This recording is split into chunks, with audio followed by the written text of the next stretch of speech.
지금부터 제42차 수석보좌관회의를 시작하겠습니다. 대통령님의 모두 말씀이 있겠습니다. 사상 최악의 폭염이 전국을 뒤덮고 있습니다. 그저께는 남부 지역에 이어 수도권에도 처음으로 폭염 중대 정보가 내려지는 등 초유의 폭염이 국민의 삶을 크게 위협하고 있습니다. 지금은 사실상 국가적인 기후 재난 상황입니다. 그 어느 때보다 높은 긴장감을 가지고 정책 대응의 수준과 범위, 속도를 최대치로 끌어올려야 되겠습니다. 현재 최우선 과제는 국민의 생명과 안전을 지키는 일입니다. 특히 모든 재해는 언제나 어려운 처지의 국민에게 더 큰 위협으로 다가옵니다.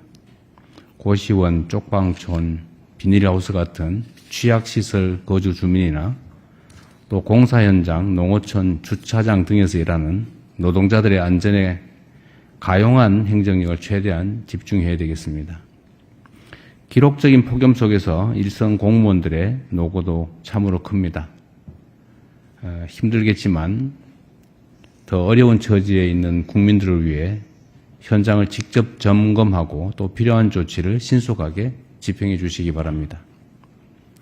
보다 근본적으로는 뉴노멀이 된 기후재난 상황에 맞게 주거와 용수시설, 전력망, 또 폭염 대응시설 같은 인프라 개선에 힘을 모아야겠습니다. 전통시장의 경우에 냉방시설 부족 때문에 여름철마다 손님이 크게 줄어 해마다 이중고를 겪고 있다고 합니다. 관련 설비 구축에도 신경을 써야 되겠습니다. 이에 대한 계획들을 내년 예산안에 반영하는 것도 검토해 주기 바랍니다. 어디에 살고 또 어디에서 일을 하느냐에 따라 국민의 생사가 좌우되는 일이 생겨서는 안 되겠습니다. 폭염 재난 대응에 총력 집중해 주기 바랍니다. 우리 국민주권정부의 두 번째 업무 보고가 어제로 마무리됐습니다. 사상 처음으로 업무 보고가 공개된 지난해보다 업무 보고 준비가 충실하게 이루어졌다는 생각이 듭니다. 물론 평소에 성실하게 성과를 낸 덕분이겠죠. 업무 보고는 끝났지만 진짜 중요한 것은 지금부터입니다. 거창한 설계도나 화려한 청사진보다는 국민의 삶을 실제 변화시키기 위한 간절한 정성 그리고 발빠른 실천이 더없이 중요합니다. 적극적이고 세밀하게 그리고 신속하게 준비된 정책을 집행해 주시기 바랍니다. 모든 국정성과는 결국 주권자 국민이 평가합니다. 좋은 의도로 시작한 정책이라도 국민이 효과를 체감하지 못하거나 도리어 국민들의 삶에 피해를 준다면 안 하는 이만 못하겠죠. 항상 국민의 눈높이에서 모든 사안을 살피고 문제가 있으면 어떤 사항도 성역 없이 적극적으로 고치는 유연하고 능동적인 행정이 필요합니다. 아울러 국내외의 잘못된 보도나 또 악의적인 정보에 대해서는 작은 거 하나라도 놓치지 말고 부처가 책임지고 바로 잡아주기 바랍니다.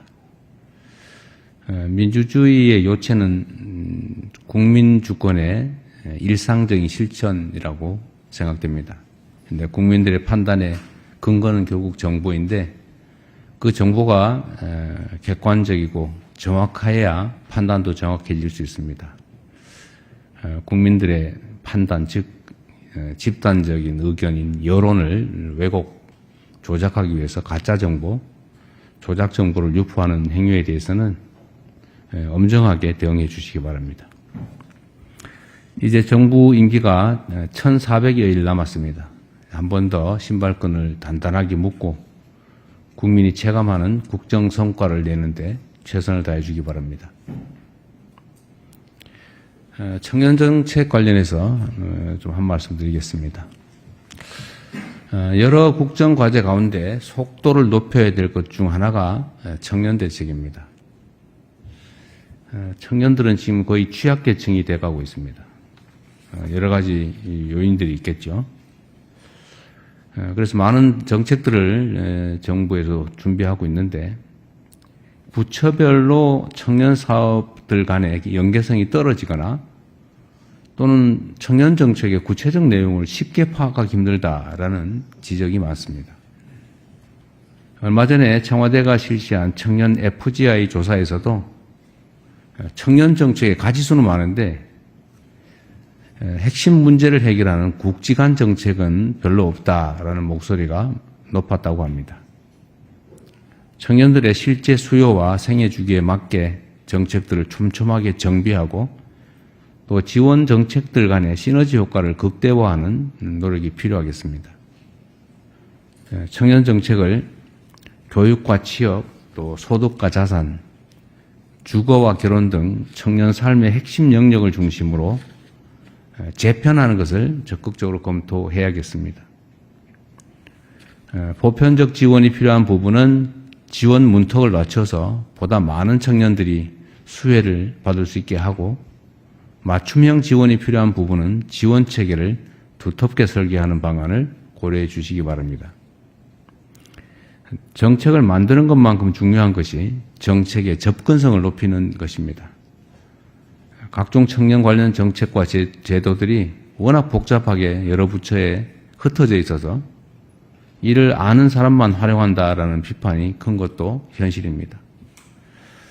앉아서 신청을 기다리기만 할 것이 아니라 대상자들에게 이를 선제적으로 안내해서 최대한 많은 신청을 유도하는 인공지능 온라인 시스템 같은 것도 구축해 주면 좋겠습니다. 최근 청년 미래적금 심사 과정에서 가입 유형을 잘못 안내하는 바람에 일부 신청자들이 큰 혼란을 겪고 심지어 정부를 비난하는 일이 생기고 있습니다. 관계 당국은 부당한 피해자들이 생기지 않도록 상황을 면밀하게 살피고 또 새로운 제도를 도입할 때는 정확한 정보를 제공할 수 있도록 만전을 기해야 되겠습니다. 언제나 말씀드리는 것처럼 공급자의 입장이 아니라 수혜자인 청년의 시각에서 제도 전반을 끊임없이 보완하고 또 개선하는 노력을 꾸준하게 기울여야 되겠습니다. 이상입니다. 감사합니다. 네, 언론